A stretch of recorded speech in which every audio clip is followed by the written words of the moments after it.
मोक्षमार्गस्य नेतारं भेत्तारं कर्मभूव्रताम् ज्ञातारं विश्वतत्त्वानां वन्दे तद्गुणलब्धये वन्दे तद्गुणलब्धये।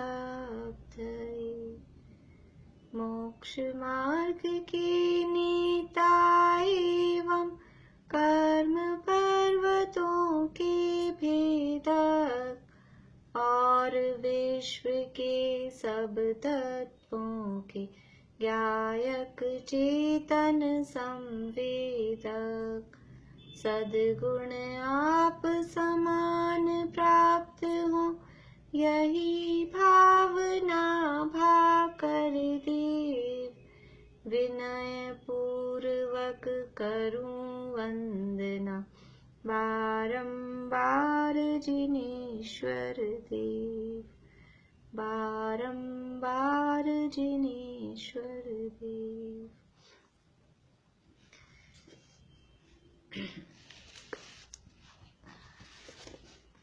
सूत्र बोलना है क्या पहले? चलिए सुनीता आंटी स्टार्ट करिए पहला, फिर सुनीता आंटी के बाद में मीना चाची। देवों में कौन कौन जीव उत्पन्न होते हैं, कौन कहाँ कहाँ उत्पन्न होते हैं। तो सबसे पहले तो हम ये देखें यानी कौन उत्पन्न होते हैं, चारों गतियों में से कौन से जीव, कौन सी गति के जीव देवों में उत्पन्न हो सकते हैं। तो पहले तो ये डिसाइड करें कौन सी गति के जीव देवों में उत्पन्न हो सकते हैं। नारकी हो सकते हैं क्या? नहीं। नारकी हो सकते हैं क्या देवों में उत्पन्न? तो नहीं। फिर तिर्यंच हो सकते हैं क्या? तिर्यंच देव गति में उत्पन्न हो सकते हैं क्या? हाँ हो सकते हैं। मनुष्य हो सकते हैं क्या? हाँ हो सकते हैं। और देव देवों में उत्पन्न हो सकते हैं क्या? कल जो हमने देखा था तो कोई भी ऐसे हमने देखा था कोई भी देव, पहले स्वर्ग का देव मर के 16वें स्वर्ग में पहुंच जाए, 16वें स्वर्ग का देव मर के 5वें स्वर्ग में आ जाए, ऐसा कोई भी हमने एक भी नियम नहीं देखा। इसका मतलब कोई भी देव मर के दोबारा से देवगति में उत्पन्न नहीं होते। तो देवगति में कौन उत्पन्न होंगे? ये देवगति में उत्पन्न होंगे वो दो गति के जीव, दो गति के जीव उत्पन्न होंगे, या तो तिर्यंश होंगे या मनुष्य होंगे। कोई भी नारकी मर के देवगति में उत्पन्न नहीं होगा, कोई भी देव मर के देवगति में उत्पन्न नहीं होगा। तो दो गतियां तो कैंसिल ही हो गई, अब दो बचे हैं। अब तिर्यंश कितने प्रकार के होते हैं? ये तिर्यंश 5 प्रकार के होते हैं, 1 इंद्रिय, 2 इंद्रिय, 3 इंद्रिय, 4 इंद्रिय और पंचेंद्रिय। तो उसमें से भी हमने 1 इंद्रिय से 4 इंद्रिय तक कैंसिल, वो देवगति में उत्पन्न ही नहीं होंगे। 1 इंद्रिय से 4 इंद्रिय तक वाले देवगति में उत्पन्न नहीं होते, तो वो कैंसिल हो गए। अब बचे हैं पंचेंद्रिय तिर्यंश। ठीक है, ये तिर्यंश हुए। और पंचेंद्रिय तिर्यंश हैं वो 2 टाइप के होते हैं, एक सैनी होते हैं, एक असैनी होते हैं। यानी अपन लॉजिक से देखें, हमें रटने की जरूरत नहीं है, हम पहले देख लें कि हमें किस किस को पहुंचाना है। पहुंचाना है मतलब कौन कौन जाते हैं, तो कौन कौन जा सकते हैं। तो हमने चारों गतियों में से 2 गतियां छांट ली, फिर 2 गतियों में से पहले हम एक को देख रहे हैं तिर्यंश में। तो तिर्यंशों में भी जितने टाइप के तिर्यंश हैं उसमें से 1 इंद्रिय से 4 इंद्रिय तक तो पॉसिबिलिटी ही नहीं है देव में जाने की, तो वो अलग हो गए। अब पंचेंद्रिय बचे हैं, तो पंचेंद्रियों में अपने पास में 2 टाइप के होते हैं, एक असैनी और एक सैनी। तो असैनी तिर्यंश हैं वो मर के देवगति में जा सकते हैं। असैनी पंचेंद्रिय होते हैं, बिना मन वाले लेकिन 5 इंद्रिय वाले, वो कहलाते हैं असैनी पंचेंद्रिय। उनके मन नहीं है, इंद्रियां 5 हैं। ऐसे कुछ तोते होते हैं, कुछ सांप होते हैं, कुछ पक्षी इस तरह के होते हैं, आंख नाक कान यानी स्पर्श रस गंध, स्पर्शन रसना घ्राण चक्षु कर्ण, 5 इंद्रियां हैं, लेकिन उनके पास मन नहीं होता। तो मन हो या नहीं हो उससे क्या फर्क पड़ता है? मन का क्या काम होता है? क्या काम होता है मन का? बोलिए बेला जी, मन का क्या काम होता है?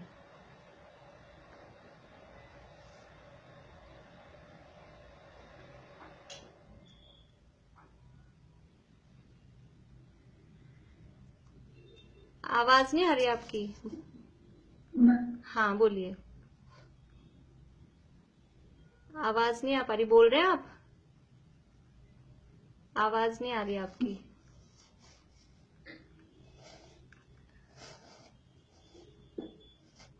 चलिए रजनी जी मुंबई, आप बताइए मन का क्या काम होता है? आप लोग हैंड डाउन कर लीजिए, मैं वैसे पूछ रही हूँ, जिनको पता है उनको, मुझे भी पता है। मन विवेक का काम करता है, सही गलत। हाँ बहुत बढ़िया, बहुत बढ़िया। मन से सोचने समझने का काम, यानी हित अहित का निर्णय, क्या सही है क्या गलत है, वो हित अहित का निर्णय मन के माध्यम से होता है। तो ये मन है वो बहुत ज्यादा इम्पोर्टेंट है। आंख नाक कान ये तो सब दिखता है, वो सब होता है, लेकिन जिसके पास मन नहीं है उसको ये विवेक नहीं होता है कि क्या मेरे लिए हितकर है और क्या अहितकर है। तो ऐसे असैनी पंचेंद्रिय जीव होते हैं, वो मर के जा सकते हैं देवगति में, लेकिन कहाँ तक जाएंगे? या तो भवनवासी में जाएंगे या व्यंतर में। तो असैनी पंचेंद्रिय तिर्यंच वो भवनवासी या व्यंतर में उत्पन्न होंगे। ठीक है, अब बचे हैं केवल सैनी पंचेंद्रिय तिर्यंच। ठीक है, बाकी सारे तो अपने हो ही गए, अलग निकल ही गए। सैनी पंचेंद्रिय तिर्यंच, तो सैनी पंचेंद्रिय तिर्यंच में अपने पास में दो जगह हैं, एक तो भोग भूमि है और एक कर्म भूमि है। ऐसे दो अपने पास जगह हैं, भोग भूमि में होते हैं सैनी पंचेंद्रिय तिर्यंच और एक कर्म भूमि में होते हैं। कर्म भूमि क्या होती है और भोग भूमि क्या होती है, किसको नहीं पता? सबको पता है कर्म भूमि और भोग भूमि। एक और भी है क्या कोई? और तो सबको पता है। देखिए कर्म भूमि क्या होती है कि जहां जीवों को काम करना पड़ता है, पेड़ पे लटका लटकाया नहीं मिलता है।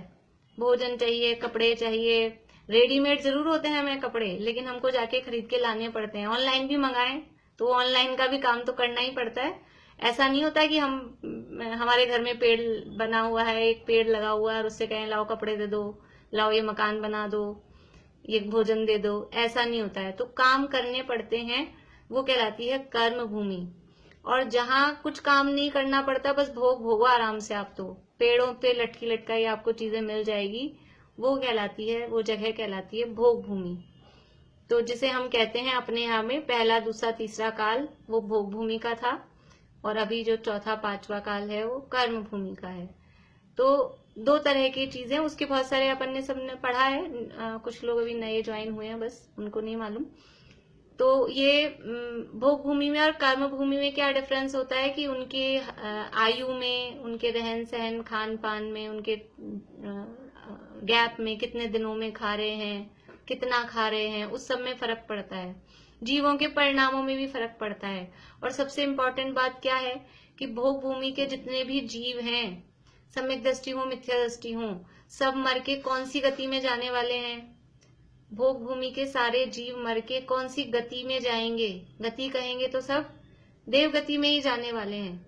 अब वो मिथ्या दृष्टि है तो देव में कहाँ तक जाएंगे उसका फर्क पड़ेगा, सम्यक दृष्टि है तो देव में कहाँ तक जाएंगे उसका फर्क पड़ेगा।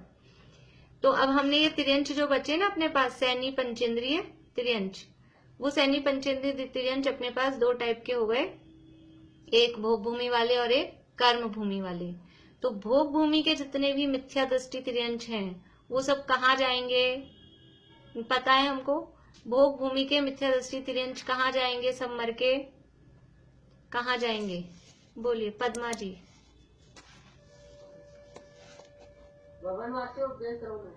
भवनवासी व्यंतर ज्योतिषी भवनत्रिक में। हाँ, भोग भूमि के मिथ्या दृष्टि भवनत्रिक तीनों में जाएंगे। वो केवल असैनी पंचेंद्रिय के लिए है दो का, बाकी तीनों में जाएंगे। तो भोग भूमि के जितने भी मिथ्या दृष्टि तिर्यंच हैं, सैनी पंचेंद्रिय ही होते हैं भोग भूमि में, तो वो सब मर के जाएंगे भवनत्रिक में। और भोग भूमि के जितने भी सम्यक दृष्टि तिर्यंच हैं वो सब मर के कहाँ जाएंगे? सम्यक दृष्टि तिर्यंच कमला जी गर्ग, भोग भूमि के सम्यक दृष्टि तिर्यंच मर के कहाँ जाएंगे? स्वर्ग में जाएंगे। कौन से स्वर्ग में जाएंगे? बढ़िया, पहले और दूसरे स्वर्ग में ही जाएंगे। तो सम्यक दृष्टि जितने भी तिर्यंच हैं वो पहले दूसरे स्वर्ग में जाएंगे और मिथ्या दृष्टि जितने भी हैं वो भवनत्रिक में जाएंगे। ये भोग भूमि का काम हो गया। अब है कर्म भूमि के त्रियंश। तो कर्म भूमि में भी दो तरह के त्रियंश हैं, एक मिथ्या दृष्टि है, एक सम्यक दृष्टि है। तो कर्म भूमि के मिथ्या दृष्टि त्रियंश वो कहाँ तक जा सकते हैं? कर्म भूमि के मिथ्या दृष्टि त्रियंश कहाँ तक जा सकते हैं? बोलिए अनीता जी। भवनत्रिक से 12वें स्वर्ग तक। भवनत्रिक से 12वें स्वर्ग तक वो जा सकते हैं। कल हमने देख लिया था कि कर्म भूमि के जितने भी मिथ्या दृष्टि त्रियंश हैं वो भवनत्रिक से लेकर, यानी भवनवासी हो सकते हैं, व्यंतर, ज्योतिषी, पहला, दूसरा, तीसरा, चौथा, पांचवा, छठा, सातवां, आठवां, नौवां, 10वां, 11वां, 12वां, इन किसी भी स्वर्ग में वे उत्पन्न हो सकते हैं। अब कर्म भूमि के जो सम्यक दृष्टि त्रियंश हैं वो कहाँ तक जा सकते हैं? कर्म भूमि के सम्यक दृष्टि त्रियंश कहाँ तक जा सकते हैं? हाँ शशि जी बोलिए। पहले से 16वें स्वर्ग तक। हाँ पहले स्वर्ग से 16, भवनत्रिक से नहीं है ये, है ना? भवनत्रिक से नहीं, क्योंकि सम्यक दृष्टि जीव भवनत्रिक में नहीं जाते। बोलिए। अरे मलेच्छ का नहीं बताया, मलेच्छ को उनकी क्या गति होती है? म्लेच्छों में भी कर्म भूमि के म्लेच्छों का ऐसा अलग से नहीं, यथा योग्य अपने परिणामों के हिसाब से जैसा देव, यानी चारों गतियों में से जहां भी जा पाए वो जा सकते हैं। ऐसा अलग से देखने में नहीं आया, और मिलेगा तो बताऊंगी। बाकी वो चारों गतियों में से जहां भी यथा योग्य जाना हो उनका ऐसा नहीं आया कि इसी स्वर्ग, क्योंकि म्लेच्छों में ऐसा है ना कि वो यहाँ आ जाएं, चक्रवर्ती के साथ कुछ म्लेच्छ राजा यहाँ आ जाते हैं, फिर वो यहाँ आके सम्यक दर्शन भी ले सकते हैं। तो फिर जैसे अपन यानी कर्म भूमि के जीवों की जो गति होती है उस हिसाब से फिर उनकी भी हो जाती है, इसलिए म्लेच्छों का अलग से नहीं कहा। तो ये हो गए त्रियंशों की बात। यानी त्रियंश में एक तो है असैनी पंचेंद्रिय और एक है सैनी, दो तरह के त्रियंश हो गए। तो असैनी तो केवल भवनवासी और व्यंतर में, बस इन दो में जा सकते हैं। अब सैनी त्रियंशों में भोग भूमि के और कर्म भूमि के। तो भोग भूमि के जो त्रियंश हैं वो मिथ्या दृष्टि हैं तो भवनत्रिक में, सम्यक दृष्टि है तो पहले दूसरे स्वर्ग में, और कर्म भूमि के त्रियंश मिथ्या दृष्टि हैं तो भवनत्रिक से लेके 12वें स्वर्ग तक, और यदि सम्यक दृष्टि है तो पहले स्वर्ग से लेकर 16वें स्वर्ग तक उत्पन्न हो जाते हैं। और 1 इंद्रिय से 4 इंद्रिय तक तो उत्पन्न ही नहीं होते देवगति में। वो बात हो गई। अब है मनुष्य। तो मनुष्य भी इसी तरह से दो तरह के हैं। मनुष्यों में असैनी पंचेंद्रिय मनुष्य वो कहाँ तक जा सकते हैं? असैनी पंचेंद्रिय मनुष्य कहाँ तक जा सकते हैं? मधुलिका जी।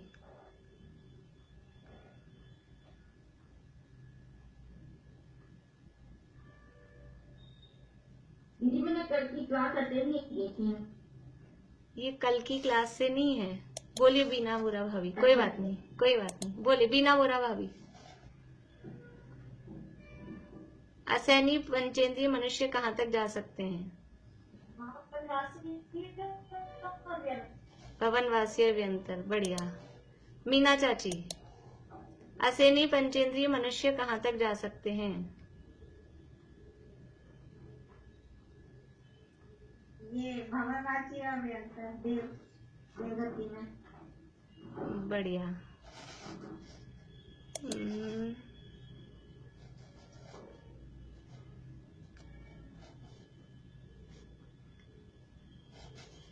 प्रेमलता जी पांड्या, असैनी पंचेंद्रिय मनुष्य कहाँ तक जा सकते हैं?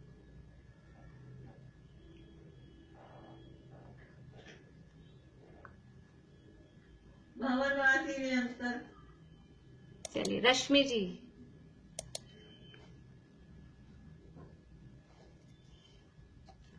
बोलिए तो, आप चालू तो करिए, आवाज तो अपनी।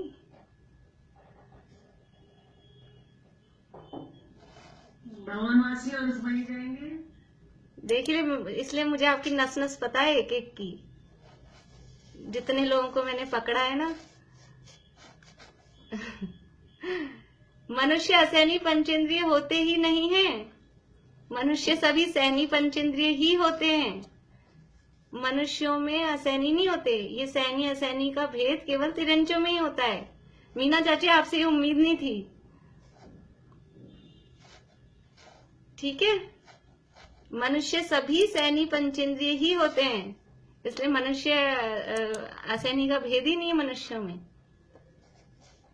तो मनुष्यों में सहनी असहनी वाला भेद ही नहीं बनेगा। ये केवल तिर्यंचों में ही सहनी असहनी वाला भेद होता है। तो मनुष्य के केवल अपने को दो देखने हैं, एक भोग भूमि वाले और एक कर्म भूमि वाले। अभी आप लोगों ने जिन्होंने हैंड रेज कर रखे हैं, एक बार डाउन करिए, तो फिर जिनको पूछना है उनका मुझे पता लग जाएगा।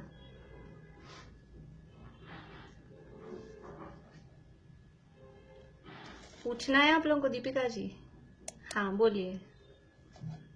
जो भी पंचम काल के अंदर मनुष्य वो कहाँ तक जा सकते हैं? पंचम काल के लिए तो भी संगठन कम होता है ना। हाँ, उसकी बात अभी अपन करेंगे। पंचम काल में कहाँ तक जा सकते हैं वो सहनन के आधार पे। बोलिए भारती आंटी।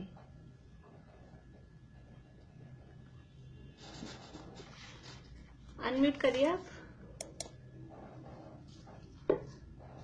मैं बोल रही थी जो मूर्छन जीव होते हैं वो क्या होते हैं? सम्मूर्छन तो जन्म का टाइप है। सम्मूर्छन एक इंद्रिय से पंचेंद्रिय तक सब हो सकते हैं, लेकिन सम्मूर्छन तिर्यंच भी होते हैं, सम्मूर्छन मनुष्य भी होते हैं। और सम्मूर्छन मनुष्य जो हैं वो सैनी पंचेंद्रिय ही होते हैं। वो अपर्याप्त होते हैं, वो बात अलग है। वो अपर्याप्त होते हैं, लेकिन मनुष्य जो भी हो, चाहे सम्मूर्छन हो चाहे गर्भज हो, सब सैनी पंचेंद्रिय ही होते हैं। इसलिए और यहाँ भी ये जो भी जीव अपन स्वर्ग में जाने की बात कर रहे हैं, चाहे तिर्यंच हो चाहे मनुष्य हो, सभी पर्याप्त ही हैं। मैं क्या वो ज्यादा कठिन शब्द, जिन लोगों को पता है पर्याप्त क्या होता है अपर्याप्त क्या होता है, उन लोगों के हिसाब से समझ लीजिए। जो लोग अभी नए हैं ना, उनको पर्याप्त अपर्याप्त ज्यादा ख्याल नहीं आएगा। लेकिन ये जितनी भी बात अपन कर रहे हैं, ये पर्याप्त जीवों की अपेक्षा से ये कर रहे हैं। ये पर्याप्त जीव ही देवगति में जाते हैं, अपर्याप्त जीव देवगति में नहीं जाते हैं। ठीक है, इसलिए मैंने वो सासाधन गुणस्थान, जो दूसरे गुणस्थान वाली बात है, उसको भी यहाँ ज्यादा अभी हाईलाइट नहीं किया है कि दूसरे गुण पे वो कैसे जाते हैं, क्या है, उसके नियम अलग हैं। बोलिए सुधा जी।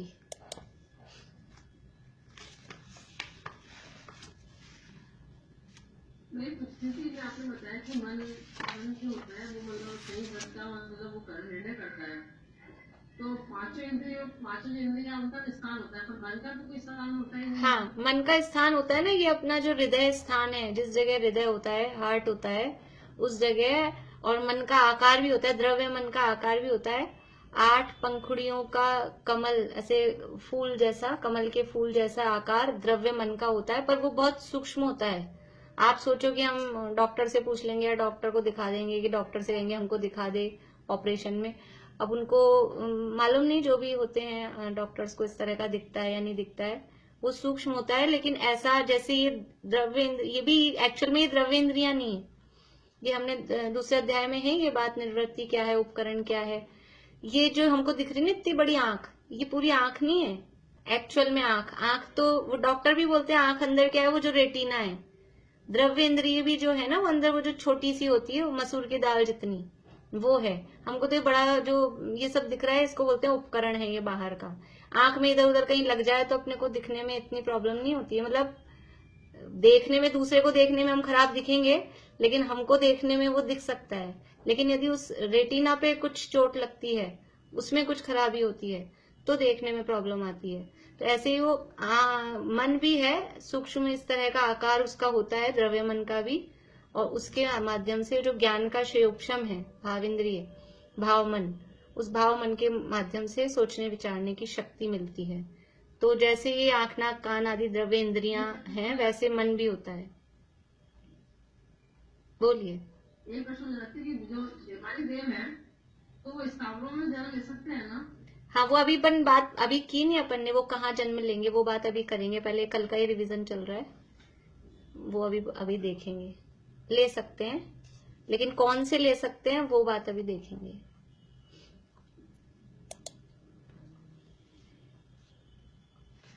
देखिए देखिए ये हो गया अपना, अभी पहले ये पूरा कर ले, फिर वो इसकी अपन अभी वर्तमान में कितना सहनन है और कहाँ तक जा सकते हैं वो बात अपन करते हैं।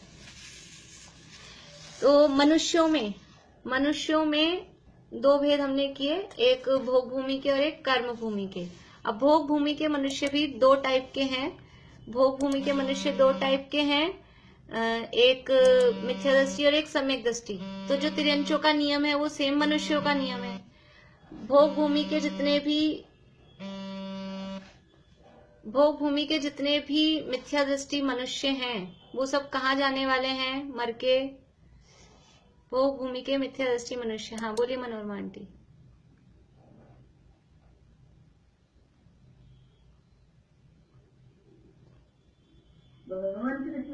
भवनत्रिक में जाएंगे। मिथ्या दृष्टि जितने भी मनुष्य हैं वो भवनत्रिक में, हाँ भवनत्रिक मतलब भवनवासी, व्यंतर और ज्योतिष में। और भोग भूमि के जितने भी सम्यक दृष्टि मनुष्य हैं वो कहाँ जाएंगे? भोग भूमि के सम्यक दृष्टि मनुष्य वो सब कहाँ जाएंगे? बोलिए रेणु जी लोहाड़िया।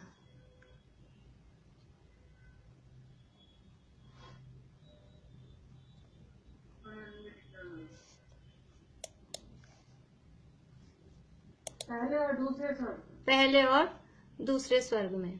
बढ़िया। तो वो भोग भूमियों का तो सिंपल है, मनुष्य और तिर्यंचों का दोनों का ही। जितने भी मिथ्या दृष्टि हैं वो भवनत्रिक में, जितने भी सम्यक दृष्टि हैं वो पहले दूसरे में। यानी भोग भूमि के जीव इससे ऊपर नहीं जा सकते, सम्यक दृष्टि भी हो। इसको पढ़ के समझ में क्या आ रहा है कि भोग भूमि में यद्यपि वो लेशाएं, शुभ लेशाएं रहती हैं, जिंदगी भर ऐसे लड़ाई झगड़े के परिणाम नहीं है, तो भी वो भोगों में लिप्त रहने के परिणाम हैं। तो वो इतने अशुभ भाव भी नहीं करते कि नरक वरक में जाएं, और इतना ज्यादा पुण्य भी, इतने ज्यादा शुभ भाव भी नहीं करते, संयम का परिणाम नहीं आता, तो इतना ज्यादा शुभ भाव भी नहीं करते कि वो पहले दूसरे स्वर्ग से ऊपर जा सके। बस वो उतने ही उनके उसी लेवल के परिणाम हो पाते हैं। ये इससे हमको समझ में आता है। अब ऊपर के स्वर्गों में कौन जा पा रहे हैं? ये कर्म भूमि के जीव ही। तो कर्म भूमि के जीवों में हमने तिर्यंचों की लिमिट देख ली। सम्यक दृष्टि तिर्यंच थे वो 16वें स्वर्ग तक जा रहे थे। अब मनुष्यों में तो क्या है? मनुष्यों में मिथ्या दृष्टि भी होंगे, सम्यक दृष्टि भी होंगे, व्रती श्रावक भी होंगे और मुनिराज भी होंगे। ऐसे अलग अलग तरह के होंगे मनुष्यों में। तो तिर्यंचों में वो कर्म भूमि के तिर्यंचों में अपन ने जो सम्यक दृष्टि देखा था उसमें साथ साथ में पंचम गुण स्थान वर्ती भी हैं। अभी अपन ने जो बात की थी ना, तिर्यंच, कर्म भूमि के तिर्यंच, मिथ्या दृष्टि तो 12वें स्वर्ग तक, और सम्यक दृष्टि को अपन ने कहा 16वें स्वर्ग तक। तो सम्यक दृष्टि में क्या क्या लेना है? चौथे गुणस्थान वर्ती भी और 5वें गुणस्थान वर्ती भी। तो उसको सम्यक दृष्टि और व्रती श्रावक ऐसा दो अलग अलग करके कहेंगे। गुणस्थान दोनों के अलग अलग हैं। अब मनुष्यों में एक कुभोग भूमि के और हैं, समझ लीजिए। भोग भूमि तो सामान्य है ही, कुभोग भूमि वाले भी वही नियम में जाएंगे। मिथ्या दृष्टि है तो भवनत्रिक में, और सम्यक दृष्टि है अगर तो पहले दूसरे स्वर्ग में। यद्यपि इसका विशेष अलग से उल्लेख नहीं मिलता। कुभोग भूमि में एक प्रमाण तो ये मिलता है कि वो सब मिथ्या दृष्टि रहते हैं, और एक प्रमाण ये मिलता है कि सम्यक दर्शन भी ले सकते हैं। तो जैसा भी हो, मिथ्या दृष्टि है तो भवनत्रिक में ही जाएंगे। अब कर्म भूमि में जो मिथ्या दृष्टि जीव हैं, कर्म भूमि के मिथ्या दृष्टि मनुष्य, वो कहाँ तक जा सकते हैं? मिथ्या दृष्टि मनुष्य मतलब गृहस्थ, अभी बात चल रही है गृहस्थों की। तो कर्म भूमि के मिथ्या दृष्टि गृहस्थ हैं जो कपड़े पहने हुए हैं, वो कहाँ तक जा सकते हैं? बताइए भाई। हाँ दीपिका जी।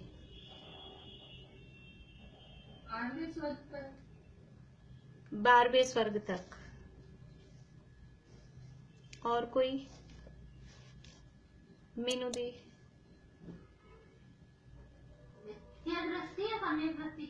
मिथ्या दृष्टि, मिथ्या दृष्टि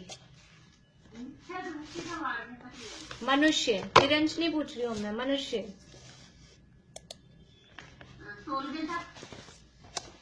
ऐसे आप ट्राई कर रहे हो कि चलिए हाँ बोलिए। भवन वासी से हाँ भवन वासी से क्या? भवन वासी से नौवे डायरेक्टर है। नहीं अभी नहीं अभी अभी गृहस्थ की बात कर रहे हैं, अभी मुनि की नहीं। गृहस्थ गृहस्थ मिथ्या दृष्टि है, वो कहाँ तक जा सकते हैं? मिथ्या दृष्टि गृहस्थ मनुष्य हैं, वो कहाँ तक जा सकते हैं? 16वें स्वर्ग तक। हाँ 16वें स्वर्ग तक। भगवान कृष्ण से 16वें स्वर्ग तक। हाँ मनुष्यों में देखिए, तिर्यंचों में और मनुष्यों में यहाँ डिफरेंस है। मिथ्या दृष्टि तिर्यंच थे, वो 12वें स्वर्ग तक गए थे, और मिथ्या दृष्टि मनुष्य हैं। यहाँ मनुष्य में मतलब गृहस्थ मनुष्यों की बात है। तो जो मिथ्या दृष्टि मनुष्य हैं गृहस्थ, वो 16वें स्वर्ग तक जा सकते हैं। मिथ्या दृष्टि जीव भी इतना शुभ भाव कर सकता है कि वो 16वें स्वर्ग तक चला जाए। कल अपन ने यही तो लिखा होगा, कल लिखा था कि नहीं? ये कल ये नहीं लिखा, मनुष्यों का नहीं लिखा 16वें स्वर्ग तक जा सकते हैं। तो मनुष्यों का 12वें स्वर्ग लिखा है। कल क्या लिखा मनुष्यों का? 12वें स्वर्ग तो कांजी वगैरह नहीं मती वाले 12वें स्वर्ग। नहीं, मनुष्यों का भी तो लिखा है ना कि 16वें स्वर्ग तक। मनुष्यों का नहीं लिखा। वो सम्यक दृष्टि कर्म भूमि की सम्यक दृष्टि पर देश संयम 16वें अच्छा स्वर्ग तक। चलिए, तो इसको आज और अलग से लिख लीजिए कि मिथ्या दृष्टि भी जो मनुष्य हैं, कर्म भूमि के मिथ्या दृष्टि मनुष्य हैं, वो भी भवनवासी से लेकर यानी भवनत्रिक से लेकर और 16वें स्वर्ग तक हो सकते हैं। मनुष्यों में तिरंचों में यहाँ डिफरेंस है मिथ्या दृष्टियों में।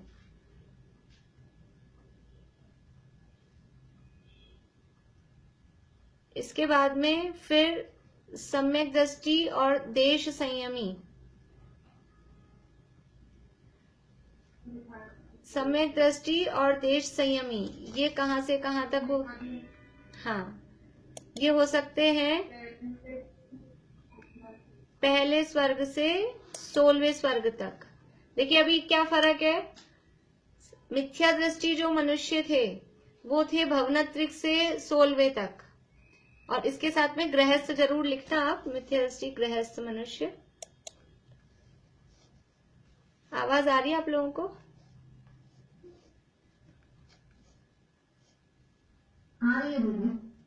ठीक है। आपको कुछ पूछना है ज्योति जी? मैं वही बोल रही थी, कल ना आपने ये लिखवाया था ना, कर्म भूमि के मिथ्या दृष्टि त्रियंच भवनत्रिक से 16वें स्वर्ग तक। इसमें कभी कभी आपने मनुष्य बोल दिया था, बट मिथ्या दृष्टि नहीं, मिथ्या दृष्टि 16वें स्वर्ग तक कि सम्यक दृष्टि? मिथ्या दृष्टि नहीं है, तिर्यंच मिथ्या दृष्टि नहीं है 16वें स्वर्ग तक। 16 नहीं 12 तक। हाँ अभी आपने 16 बोला। अच्छा, भवनत्रिक से 12 तक जा सकते हैं मिथ्या दृष्टि त्रियंच। हाँ तिर्यंच, सही। तिर्यंच ठीक है। हाँ मीना चाची बोलिए। दीदी अभी आपने बोला कुभोग भूमि मिथ्या दृष्टि, कुभोग भूमि के भी आपने बोला था ना? हाँ तो वो क्या था? वो तो मैंने यही बताया था, जैसे कुभोग भूमि भी अपन ने अलग से पढ़ी ना, फिर किसी को प्रश्न, जैसे अभी म्लेच्छ के बारे में प्रश्न उठा वैसे कुभोग भूमि के बारे में उठ जाता है, इसलिए वो सेम भोग भूमियों जैसा ही है वहां पे भी। कुभोग भूमियों का जो है ना वो सेम भोग भूमि, क्योंकि वहां जगन्य भोग भूमि जैसी स्थिति चलती है, तो भोग भूमि जैसा ही है वहां भी। तो मनुष्य का सेम ही है। वहां तो मनुष्य ही होते हैं एक्चुअल में, कुभोग भूमि में वो मनुष्य ही, उनका चेहरा पशुओं जैसा है, होते हैं वो मनुष्य। हाँ इसलिए वो कुभोग भूमि के जो मनुष्य हैं वो मिथ्या दृष्टि वो भवनत्रिक में जाते हैं, ऐसा। और फिर ये ग्रस्त मनुष्य किसका लिखवाया आपने अभी? कर्म भूमि के जो मिथ्या दृष्टि मनुष्य हैं, तो मिथ्या दृष्टि मनुष्य मतलब जो मुनि नहीं है, क्योंकि फिर ऐसा लगेगा ना कर्म भूमि के मिथ्या दृष्टि मनुष्य तो नवे ग्रहवेक तक जा सकते हैं, तो वो नवे ग्रहवेक में तो मुनि ही बन के जाएगा, इसलिए। तो यहाँ ऐसा लिखना, कर्म भूमि के मिथ्या दृष्टि गृहस्थ मनुष्य, गृहस्थ मतलब घर में रहने वाले, वो कपड़े पहने हुए जो है, भवनत्रिक से 16वें स्वर्ग तक, हाँ, इसके बाद में जो कर्म भूमि के सम्यक दृष्टि चौथे गुणस्थान वाले और पांचवें गुणस्थान वर्ती जो श्रावक हैं, कर्म भूमि के चौथे गुणस्थान वाले और पांचवें गुणस्थान वाले श्रावक, चौथे गुणस्थान वाले अविरति गृहस्थ और पंचम गुणस्थान वर्ती देशव्रती श्रावक, वो सब कहां से कहां तक जा सकते हैं? वो है पहले स्वर्ग से 16वें स्वर्ग तक। मिथ्या दृष्टि में और सम्यक दृष्टि में क्या फर्क आया? मिथ्या दृष्टि भवनत्रिक से 16वें स्वर्ग तक थे और ये सम्यक दृष्टि है, ये पहले स्वर्ग से 16वें स्वर्ग तक है। यानी सम्यक दृष्टि जीव, ये एक नियम है हमेशा का ही, कोई भी सम्यक दृष्टि है तो आंख मीच के वो भवनत्रिक में तो जा ही नहीं सकता। सम्यक दृष्टि है अगर तिर्यंश भी है, मनुष्य भी है, तो भवनत्रिक में नहीं जन्म लेगा, कहीं का भी हो, भोगभूमि का हो, कर्म भूमि का हो, मनुष्य हो, तिर्यंश हो। तो ये एक हमेशा का नियम है, तो वो तो लगेगा ही लगेगा। उसके बाद में फिर दूसरा नियम जो आगे हो उस हिसाब से देखना पड़ेगा। फिर इसके बाद में ये हुआ देश संयमी। अब सकल संयमी मुनिराज, भावलिंगी मुनिराज, वो कर्म भूमि में ही होते हैं भावलिंगी मुनिराज, तो कर्म भूमि के ही अलग से लिखे तो लिखे, नहीं तो भावलिंगी मुनिराज वो पहले स्वर्ग से लेकर और ऊपर सर्वार्थ सिद्धि तक जा सकते हैं।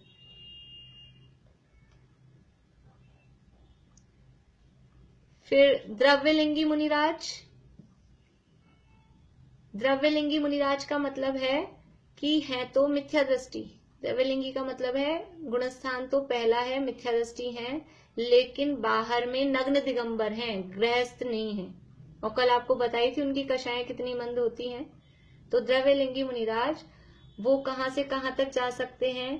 तो द्रव्यलिंगी जा सकते हैं ग्रैव्यक तक, भवनत्रिक से लेकर और ग्रैव्यक तक, नवे जो सबसे टॉप वाला ग्रैव्यक है वहां तक जा सकते हैं। बोलिए भारती आंटी। आपने अभी बोला ये द्रव्यलिंगी जो मुनिराज होते हैं, ये इनको मिथ्या दृष्टि बोलते हैं क्या? मिथ्या दृष्टि होते हैं? हाँ, मिथ्या दृष्टि होते हैं। तो मिथ्या दृष्टि होने के बावजूद भी नौवे ग्रैव्यक तक जा सकते हैं? हाँ, जा सकते हैं। वो कल बताया था ना कि वो यानी ग्रैव्यकों में कौन जाएगा कि बाहर से नग्न दिगंबर होगा तो ही जा सकता है ग्रैव्यक में। कपड़े पहने हुए कोई भी जीव 16वें स्वर्ग से ऊपर नहीं जा सकता।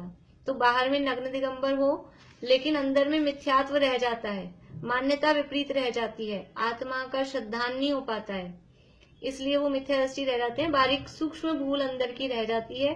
आचरण में कितना उत्कृष्ट आचरण करते हैं, कल बताया था कि उनकी चमड़ी उधेड़ कर नमक मिर्ची डाल दें तो आंख का कोना भी लाल नहीं हो, इतना उत्कृष्ट आचरण वो करते हैं। 28 मूल गुणों में कोई कमी नहीं होती, बिल्कुल परफेक्ट 28 मूल गुणों का पालन करते हैं और कठोर आचरण करते हैं, लेकिन अंदर श्रद्धान में गड़बड़ रह जाती है, आत्मा के अनुभव नहीं हो पाता है, इस कारण से वो मिथ्या दृष्टि रह जाते हैं। बोलिए रश्मि जी। जैसे 9 अनुदिश और 9 अनुत्तर की आपने कहा एक अवतारी होते हैं, तो 9 ग्रेवियट वाले 9 अनुदिश वाले एक भवावतारी नहीं होते और 5 ग्रैव, हाँ 9 ग्रैव्यक में ऐसा नियम नहीं है, पर फिर भी देखिए ग्रैव्यकों में, अनुदिशों में, अनुत्तरों में जो मेजोरिटी है वो सम्यक दृष्टि जीवों की है, तो वो ज्यादातर सम्यक दृष्टि होते हैं। तो 1, 2, 3 भाव मतलब कम भाव होते हैं, किसी के 2 होते हैं, किसी के 3 होते हैं, किसी के 4, बस 8, 10 भी भाव हो तो वो कम ही है, अनंत भावों के आगे बहुत कम ही है, वो जल्दी मोक्ष जाने वाले जीव होते हैं। हाँ ग्रैव्यकों के भी, क्योंकि उनमें सम्यक दृष्टि ही ज्यादा है, मिथ्या दृष्टि तो उनमें कम होते हैं, बहुत कम। ये जो द्रव्यलिंगी की भी बात कही तो ऐसे द्रव्यलिंगी भी बहुत मतलब बहुत ज्यादा नहीं होते हैं, वो कम ही होते हैं। रेशो देखेंगे वहां जितने जीव हैं, जितने भी देव हैं, उनमें रेशो देखेंगे तो मिथ्या दृष्टि बहुत कम है, सम्यक दृष्टि ही ज्यादा है, इसलिए वो मोक्ष तो जाते हैं जल्दी। बोलिए चमेली आंटी।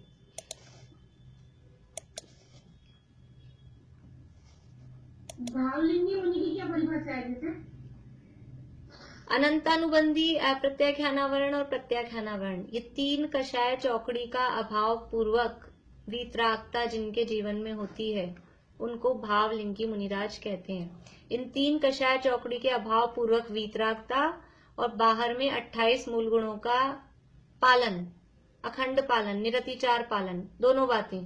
कोई कहे हमारे अंदर से वीतरागता और कपड़े पहने हुए हैं या बाहर में कुछ गड़बड़ है तो कोई बात नहीं, अंदर वीतरागता, ऐसा नहीं।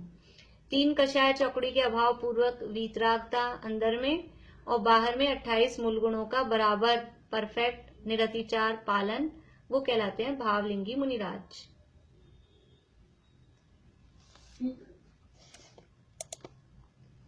देखिए अपन आगे तो बढ़ ही नहीं पाए, कल का रिवीजन में अपना टाइम हो रहा है।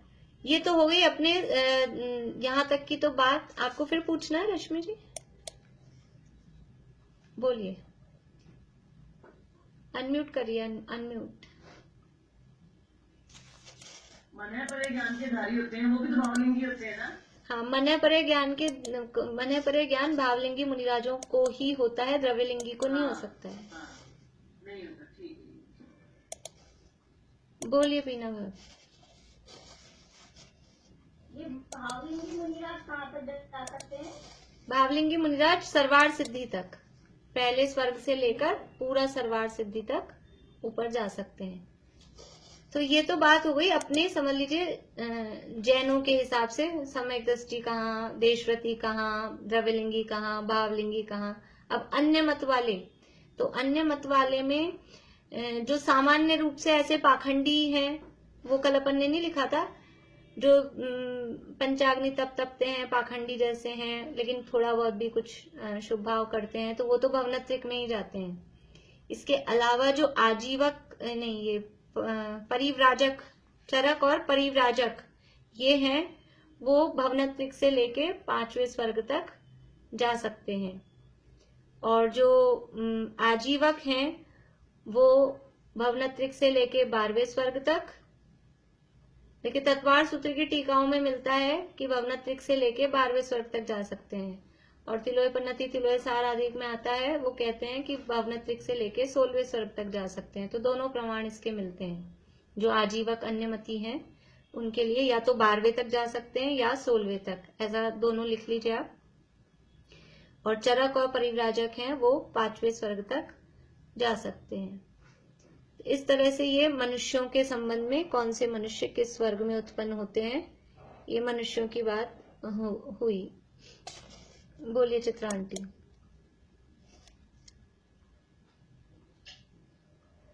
दोबारा अन्य मत वाला दोबारा बोल दीजिए।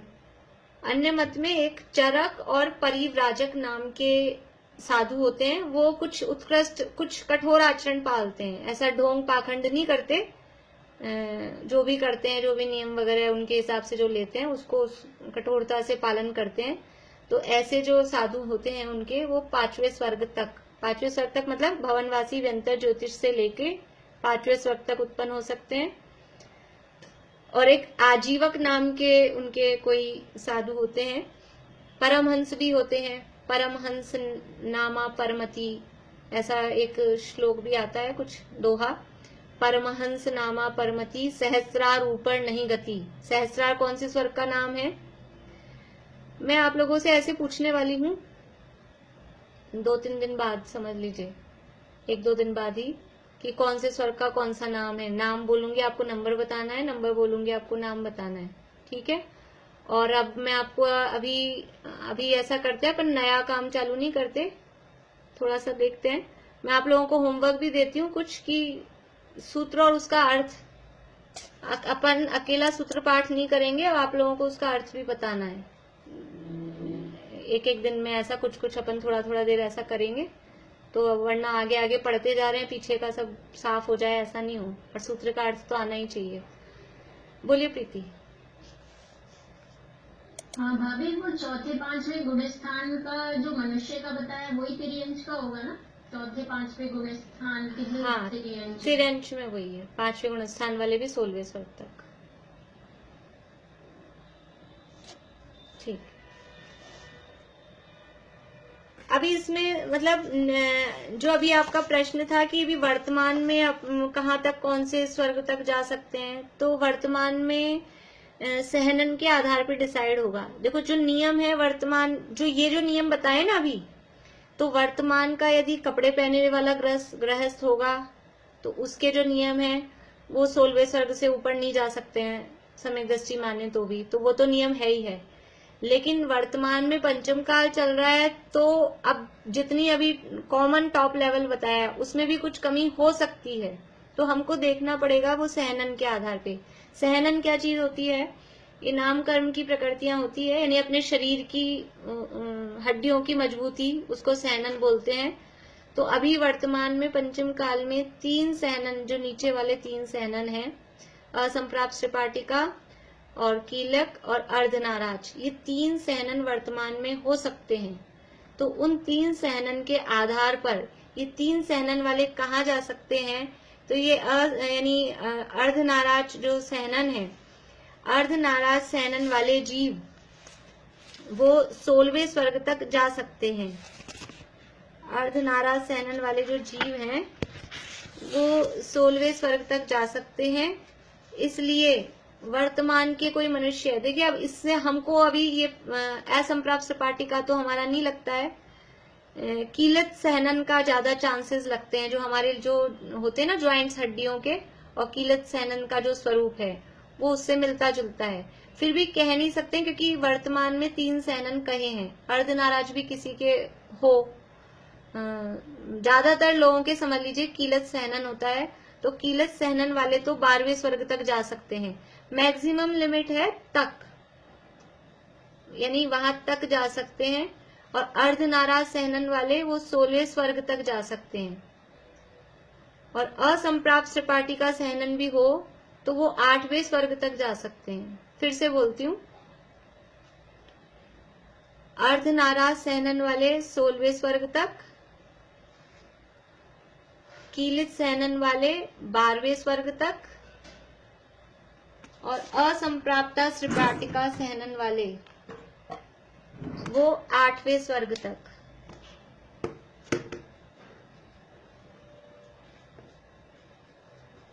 अर्धनाराज, फिर कीलित और असंप्राप्ता त्रिपाटिका,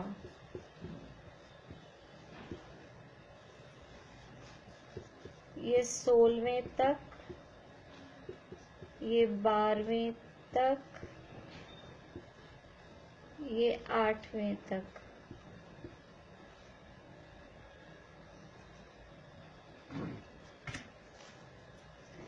इसके आगे सहनन आप लोग लिखिएगा, मैंने सहनन शब्द नहीं लिखा है, यहाँ जगह कम थी।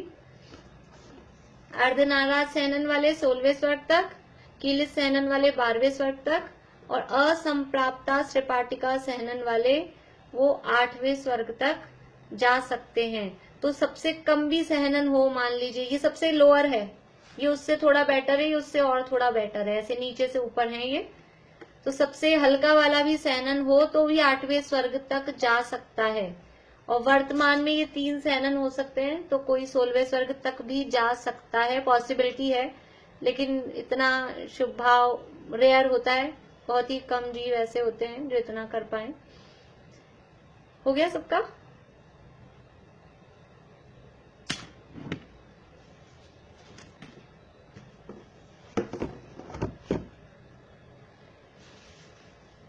ये और विशेष अपन ये सहनन वगैरह की बात अभी आगे बाद में 8वां अध्याय आएगा, तब और डिटेल में पढ़ेंगे। अभी केवल नाम लिख लीजिए, किसी को नहीं समझ में आया हो ये क्या होता है, कोई बात नहीं, नाम लिख लीजिए। इससे बस ये समझ में आता है कि वर्तमान में इस सहनन के आधार पर 16वें स्वर्ग तक भी जा सकते हैं, इतना है। वर्तमान का प्रश्न आया इसलिए। अभी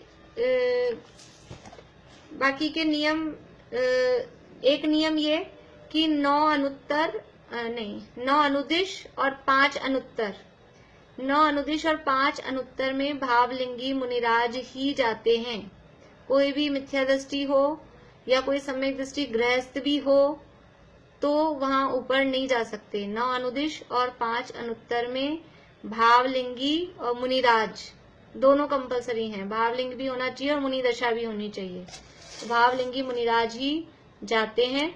और कोई इनमें नहीं जा सकते हैं। और बाकी के नियम हमने देख ही लिए, 1 इंद्रिय 4 इंद्रिय ये सब, 2 इंद्रिय 3 इंद्रिय 4 इंद्रिय नहीं जाते हैं, वो सारे नियम देख ही लिए हैं। बोलिए रजनी जी। लोकांतिक में भी यही जाएंगे?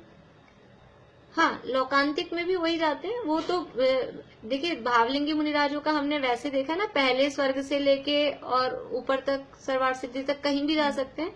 तो वो अपने अपने जितना परिणाम और जितनी आयु बांधी हो उस हिसाब से। लेकिन लोकांतिक में भी भावलिंगी मुनिराज ही जाएंगे, और 9 अनुदिश और 5 अनुत्तर में भी भावलिंगी मुनिराज ही जाएंगे, ऐसा नियम है।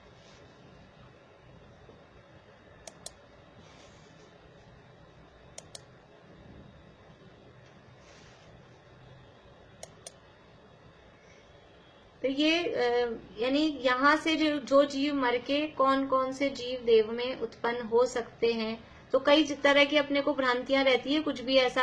अब एक चींटी मर रही थी, हमने उसको नमोकार मंत्र सुनाया, तो वो मर के देवगति में चल जाएगी कि नहीं?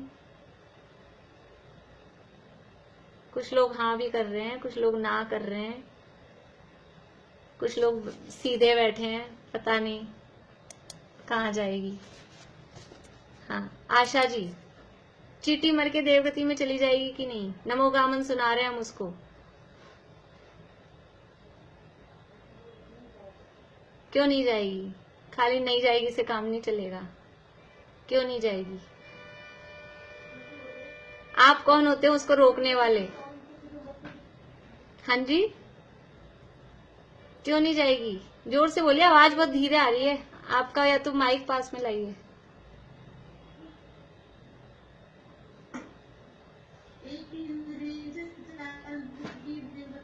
बढ़िया बढ़िया, क्योंकि चींटी है 3 इंद्रिय है, और 1 इंद्रिय से 4 इंद्रिय तक के जीव देवगति में नहीं जाते, इसलिए नहीं जाएगी। बढ़िया। पर वो चींटी हम नमोकामन सुना रहे हैं, वो सुन तो लेगी ना?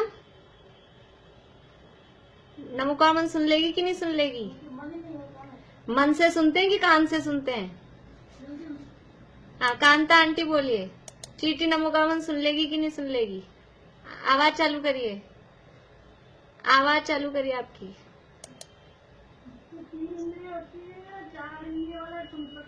4 इंद्रिय वाला सुन सकता है? मक्खी मच्छर सुन सकते हैं? मक्खी मच्छर 4 इंद्रिय होते हैं। कर्ण कौन सी इंद्रिय है? हाँ 5 इंद्रिय वाला सुनेगा। हाँ कर्ण 5वीं इंद्रिय है, इसलिए चींटी को हम नमोगामन सुनाएं तो हम अपने परिणाम अपने भाव दिखाने के लिए भले ही सुना दें, वो सुनती उनती नहीं है, उसके कान ही नहीं है। मक्खी मच्छरों के भी कान नहीं है, कान होते हैं 5वीं इंद्रिय ना, स्पर्शन, रसना, घ्राण, चक्षु और फिर कर्ण। तो कर्ण तो है 5वीं इंद्रिय।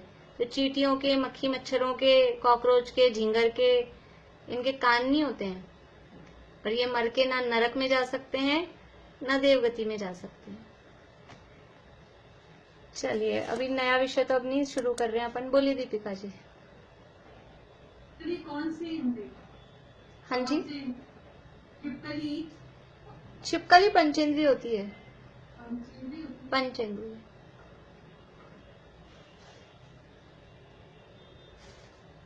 हाँ चित्रा आंटी बोलिए। कल क्लास होगी क्या? कल क्लास है, यूं तो है, अगर मतलब और कोई कारण नहीं होगा तो क्लास तो है। कल तो मत रखिए।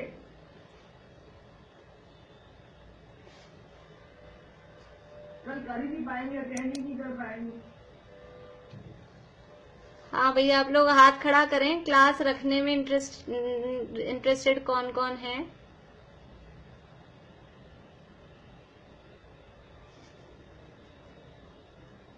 देखो मेरी एक स्क्रीन पे तो सबके हाथ खड़े हैं, दूसरी स्क्रीन पे आधे लोगों के हाथ खड़े हैं। तो क्लास रख लेंगे, ऐसे करेंगे, क्लास रख लेंगे, कुछ रिवीजन कर लेंगे, कुछ अब मैं जो होमवर्क की बात कह रही थी वो कल दे देंगे। हो सकता है नहीं भी हो क्लास, वो तो वैसे, लेकिन नहीं होगी अब तो नहीं होगी अपने हिसाब से ही, लेकिन वैसे अपन रख रहे हैं क्लास, तो जो आएंगे वो रिवीजन कर लेंगे, छुट्टी क्यों करें, फिर छुट्टियां तो हो ही जाएंगी इसलिए। और जिन लोगों का कुछ होगा तो टेलीग्राम पे आप लोग सुन लेना, नहीं अपन परसों वापस से कर ही लेते हैं रिवीजन आगे का, इसलिए छुट्टी नहीं कर रहे हैं, क्लास तो है, ठीक है। हाँ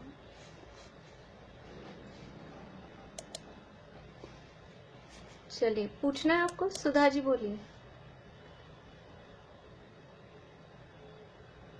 जो लोकांती देश जो बताया आपने 16/8 को है लोकांती, और 16 जो बताए उनके नाम बता दीजिए। नाम रहने दीजिए बस, आप तो या 8 ही नाम याद कर लीजिए, बाकी के 16 के रहने दीजिए। नहीं बता दीजिए अभी ऐसे बता दूंगी, वो मैंने भेजा था ना आपको, फोटो भेजी थी ना ग्रुप में, उसमें वो नाम लिखे। नाम नहीं थे उसमें नाम नहीं थे। नाम नहीं है, मैं नाम नहीं थे उसमें। मैं भेज दूंगी, मैं भेज दूंगी।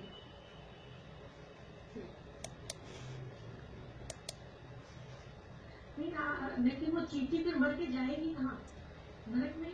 नहीं, नरक में भी नहीं जा सकती ना, 1 इंद्रिय से 4 इंद्रिय तक मर के नरक में भी नहीं जाती, तो फिर कहाँ जाएगी? तो या तो वो नहीं, तिर्यंच में तिर्यंच बने, मनुष्य बने, वो कुछ भी बन सकती, मनुष्य तिर्यंच में यथा योगी जैसे उसके परिणाम हो, मनुष्य भी बन सकती है और तिर्यंच भी बन सकती है, वापस से चीटी भी बन सकती है, 1 इंद्रिय भी, कुछ भी बन सकती है तिर्यंच मनुष्य में। मतलब चीटी से मनुष्य बनने का चांस? हाँ बन सकते हैं ना, बन सकते हैं, चीटी से मनुष्य बन सकते हैं, बनने में दिक्कत नहीं है।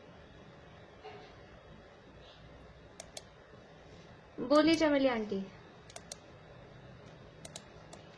ये सारस्वत और जिसकी जो है ना लाइन, वो वाली प्रोनाउंसिएशन सही नहीं बैठ रहा है, उसमें कैसे बोलेंगे अपन? सारस्वत आदित्य, हाँ सुनिए, सारस्वत आदित्य वन्य अरुण गर्द तोय तुषिता व्याबाधा रिष्टाश्च। वन्य आएगा। हाँ वन्य, वन्नी और अरुण है तो वो संधि होके वन्य अरुण, वन्य अरुण। वन्य अरुण, हाँ। अरुण बोलेंगे। हाँ वन्य अरुण, वन्य अरुण अलग अलग। अलग बोलेंगे तो फिर वन्नी अरुण ऐसे बोलना पड़ेगा, और संधि सहित बोल रहे हैं तो वन्य अरुण।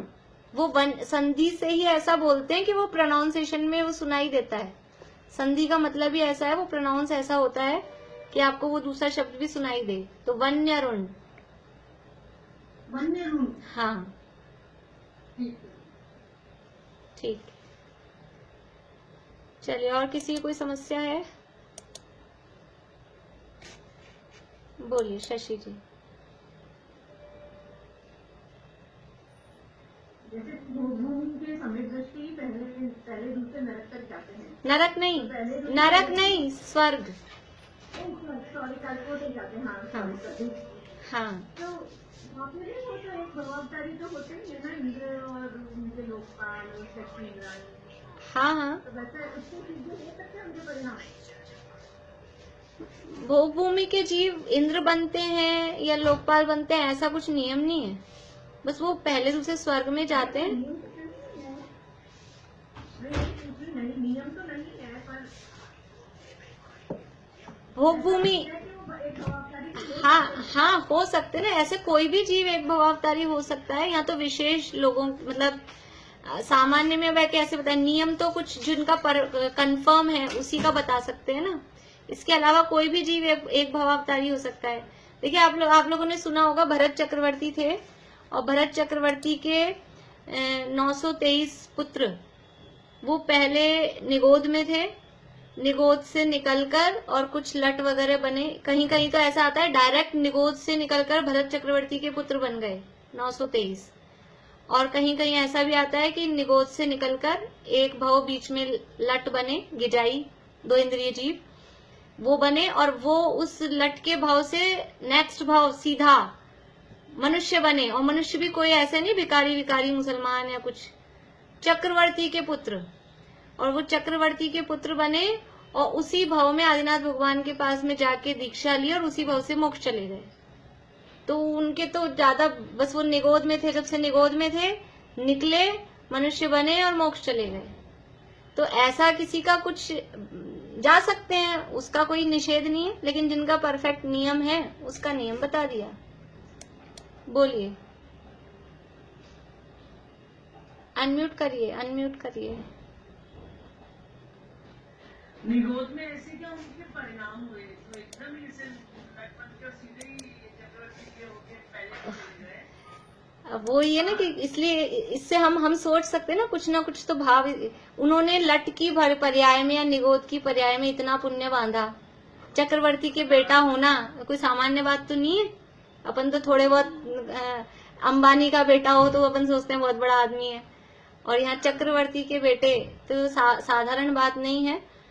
तो इसीलिए जीव परिणाम कर सकता है, परिणाम होते रहते हैं अपने आप, इस तरह से भाव होते हैं, कर सकते हैं। ज्योति जी, आपने जो ये कराया सारा ये चार्ट नहीं है क्या? हाँ, मैं अभी भेज दूंगी आज।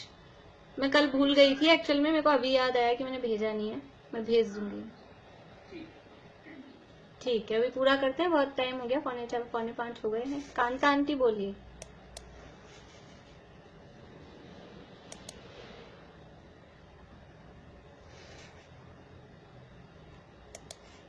अनम्यूट करिए, अनम्यूट करिए आंटी।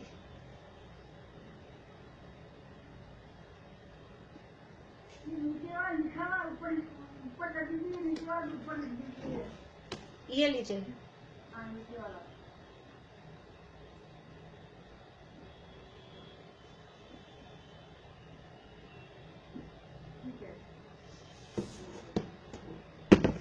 चलिए जनवाणी स्तुति बोलते हैं। अनीता आंटी बोलिए आप भी।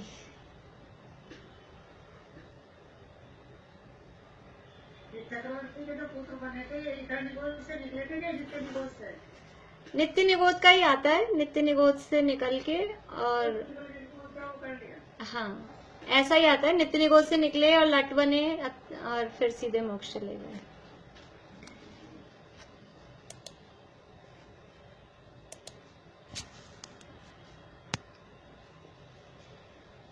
निज आत्मा के भान बिन सुख मान कर रति राग में, सारा जगत नित जल रहा है वासना की आग में। तुम वेद विरहित वेद विद जिन वासना से दूर हो, वसुपूज्य सुत बस आप ही आनंद से भरपूर